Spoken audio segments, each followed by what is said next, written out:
안녕하세요. 올봄에 상가 물건이 하나 접수됐어요. 업종은 최근에 좀 많이 생기는 업종인데 머리숱 많아 보이게 두피에 타투 해주는 업종이었어요. 동네 골목에 있고 평수도 아담하고 월세가 저렴한데 내부 시설한 지 몇 개월 안 돼서 너무 깔끔하더라고요. 이전에는 일반 사무실로만 사용하다가 이 업종이 들어오면서 바닥 타일, 페인트, 내부의 세면대 등 시설부터 아기자기한 인테리어까지 너무 시설이 예쁘게 잘 되어 있더라고요. 이 물건에 많은 고객들이 관심을 보였는데 그러다가 생전 처음 보는 부동산에서 이 물건에 관심 있는 손님과 함께 상가를 보러 왔어요. 역시 젊은 30대 초중반의 애기 엄마였는데 한눈에 마음에 드는 눈치였어요. 깔끔도 하지만 시설한 지 몇 달 안 돼서 다 새 거였고 새로 시설하는 것보다 권리금이 아주 저렴했거든요. 현재 세입자가 남편 직장 때문에 서울로 가게 돼서 급하게 내놓는 거라 시설과 비품을 그냥 두고 가기로 했어요. 시술하는 전기 베드와 의자 세트까지 모두요. 내부를 둘러보다가 이 손님이 계약 1년이 되냐고 물으시더라고요. 그래서 기본 2년으로 하셔야 한다. 임대인이 2년을 원하신다고 했어요. 한참을 이것저것 물어보다가 또 계약 기간 얘기를 하길래 2년 계약을 원하시는 분이라 1년은 안 된다고 얘기했어요. 그렇게 돌아가고 다음날 그쪽 부동산에서 계약하고 싶다고 연락이 와서 계약을 진행해야 하는데 제가 그 시간에 서울에 있었는데 저녁 시간이라 교통체증 때문에 도착해서 등기부등본 열람하고 계약서와 권리계약서까지 작성하려니 시간이 촉박하겠더라고요. 그래서 그쪽 부동산에 양해를 구하고 임대인과 현 임차인을 그리로 보낼 테니 계약서를 작성하고 계셔라. 제가 최대한 빨리 가겠다고 하고 그렇게 하기로 했어요. 그렇게 내려가고 있는데 그 부동산에서 또 전화가 와서 계약 기간 1년 안 되냐고 묻길래 제가 처음에 상가 보여드릴 때 분명히 안 된다고 말씀드렸다고 같이 들으셨지 않냐고 임대인이 1년 계약은 원치 않으신다 그랬더니 손님이 자꾸 안 되냐고 물어본다는 거예요. 아니 계속 물어봐도 안 되는 건 안 되는 거지 왜 저렇게 절절매는 거지? 분명히 처음부터 2년이라고 계속 말씀드렸으니 임대인이 2년을 원하시는데 전 그렇게 못 믿겠으면 임대인 오셨을 때 직접 물어보시라고 했어요. 혹시 1년으로 설득이 되면 좋지만 안 될 거라고 그러니 2년으로 알고 계약하시라고 했어요. 임대인이 좀 연로하셔서 임대인 따님이 어머니를 모시고 가기로 했고 현 임차인은 서울에서 부랴부랴 남편과 함께 내려오고 있었어요. 다행히 늦지 않게 그 부동산에 저도 도착을 했고 이 계약할 분도 남편과 한 4~5살쯤 돼 보이는 아들까지 같이 도착해 있었어요. 그렇게 다 모여서 계약을 진행하려고 하는데 이 계약할 젊은 애기 엄마가 임대인에게 1년 계약 가능하냐고 물어보더라고요. 임대인은 저를 쳐다보시면서 단번에 안 된다고 하셨죠.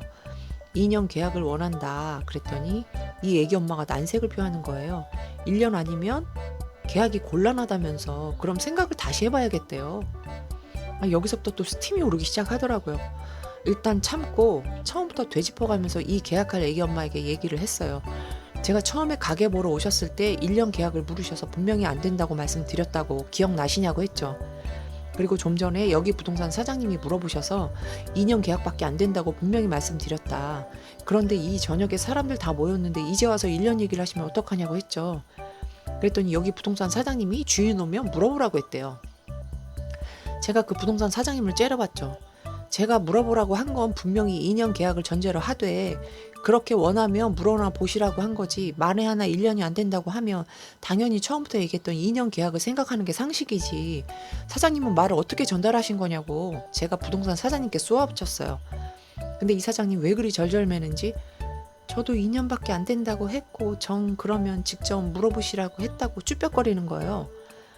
그렇게 이 애기 엄마가 버티고 있는데 나머지 사람들은 다 어이가 없었죠.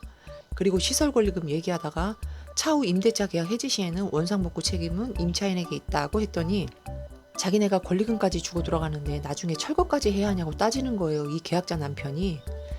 시설 권리금을 주는 것은 계약자분이 이 시설과 내부 비품이 필요해서 인수하는 것이고 나중에 동일 업종을 하시는 분에게 양도하게 되면 지금과 같이 하시고 타 업종이라 시설을 원치 않으시면 원상복구하는 게 원칙이죠. 그랬더니 이 남편이 자기도 상가 계약을 여러 번 해봤지만 말이 안 된다는 거예요. 그 와중에 이 와이프는 이 억지 부리고 있는 남편 얘기를 가만히 옆에서 듣고만 있고 그럼 처음부터 시설이나 비품 아무것도 안 돼 있는 그런 빈 상가를 찾아서 직접 시설하고 하셨어야지. 권리금 주고 인수하기로 해놓고 그럼 철거를 상관없는 임대인이 하라는 소리냐. 어차피 다른 상가 계약하셔서도 본인이 시설한 건 본인이 원상복구 책임이 있다. 그래도 이 남편이 끝까지 주장하는 게 자기네가 권리금 주면서 들어오는데 나갈 때 왜 돈 들여서 철거까지 해줘야 하느냐. 이 말만 되풀이하는 거예요. 아, 정말 이해력이 떨어지는 건지. 그럴 거면 애초에 아무것도 없는 상가를 구했어야죠. 남이 시설해 놓은 거 원상복귀는 하기 싫고 싼 값에 인수해서 실컷 사용하다가 나갈 때는 그냥 나가겠다? 뭐 이런 환상의 진상들이 다 있지? 계약기간 2년으로 계약할 건지 그것조차 결정을 못하고 있는 상태에서 원상복구 얘기까지 설명하다 설득하다 모두 지친 거예요. 그러다가 그 부분의 꼬마가 지루한지 칭얼거리기 시작하더라고요. 뭐 젤리를 사달라나 뭐라나 말도 다 안 끝났는데 인상 쓰면서 그 애기 아빠가 애기랑 편의점 간다고 나갔고 그 애기 엄마만 남은 상태에서 제가 결정을 하시라고 했어요. 처음부터 계약기간 2년이라고 그렇게 얘기했는데 이 시간에 다 모이게 하고 이게 무슨 신뢰냐고. 결정하시라고 했어요. 그랬더니 왜 이렇게 종용하냐요. 정말 살다가 이렇게 예의 없고 말 안 통하는 것도 세트로 만나기도 드문데. 그러더니 애기 엄마까지 남편과 얘기하러 나가서 안 들어오더라고요. 그랬더니 임대인 따님께서 이 계약 안 하겠다고 선언하신 거예요. 젊은 사람들이 말도 안 통하고 예의도 없고 두고두고 어머니 피곤하게 할 것 같다고. 서울에서 내려오신 현 임차인께서도 주임 사모님 너무 좋으신 분인데 저런 분한테 가게 넘기는 게 자기도 찝찝하다고 오히려 계약 안 하는 게 낫겠다고 다행히 이해해 주셔서 저도 이렇게 돼서 정말 죄송하다고 했고 계약 안 하기로 했어요. 그 사이 서울서 내려온 현 임차인의 남편께서 잠깐 골목 주차했는데 딱지를 끊었다는 거예요. 4만 원짜리 딱지. 그때가 저녁 8시가 넘었는데 보통 골목 안까지 딱지를 안 끊는데 누가 일부러 민원 넣은 것 같다고 여기 부동산 사장님이 그러는 거예요. 아주 그날 밤 똥 제대로 밟았죠. 저는 이 늦은 시간에 동네 부동산도 아니고 여기까지 와서 이 모든 상황에 죄송해서 정말 면목이 없는 거예요. 그러던 중 이 계약할 애기 엄마가 들어오더니 2년 계약으로 남편을 설득 중이라나. 버스 떠났는데 이런 미친.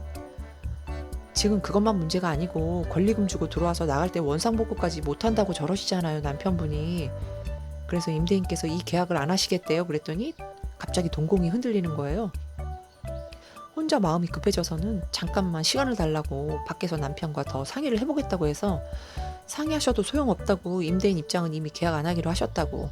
그리고 상의를 하실 거면 아까 원상복구 문제로 남편분이 우기실 때 얘기를 하셨어야지. 지금 시간이 몇 시인데 이제 와서 또 기다리라고 하냐고 했더니 와, 이 애기 엄마 정말 웃겨요. 원상복구 얘기요? 이러는 거예요. 아까 여기서 다 같이 있을 때 남편분이 한참 따지셨잖아요. 권리금까지 주고 들어오는데 나갈 때 자기 돈 들여서 원상복구까지 해야 하냐고요. 그랬더니 그랬어요?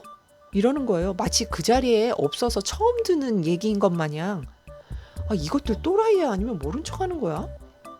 정말 기가 막혀서 말이 안 나오는 거예요. 아니 바로 옆에서 다 듣고 계셨잖아요. 이 얘기를 한 20분은 떠들었고 여기 계신 분들 다 들었는데 혼자만 몰라요?